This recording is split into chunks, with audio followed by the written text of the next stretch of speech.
wabarakatuh. Hi everyone, my name is Shafira. You can call me Vira. I'm from class 9-2. Here I will create a procedure text, namely how to make an omelette noodles. So today I'm going to make omelette noodle and I want to tell you how to make them.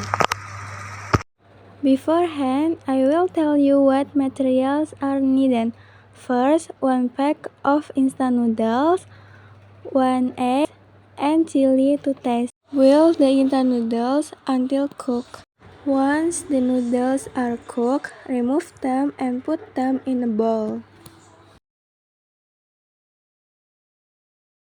Then mix the spices.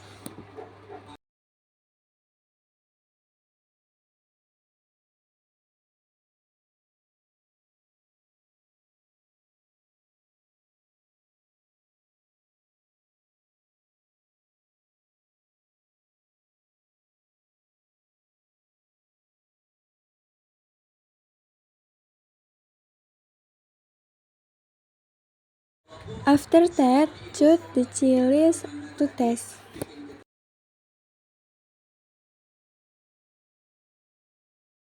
Then break 1 egg. Mix well.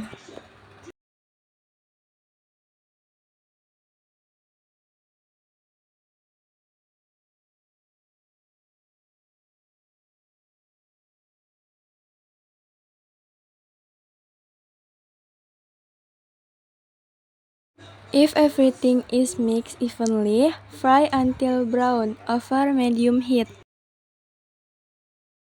A few moments later. And finally, the omelette is ready to eat. Maybe that's all. Thanks for watching and bye bye.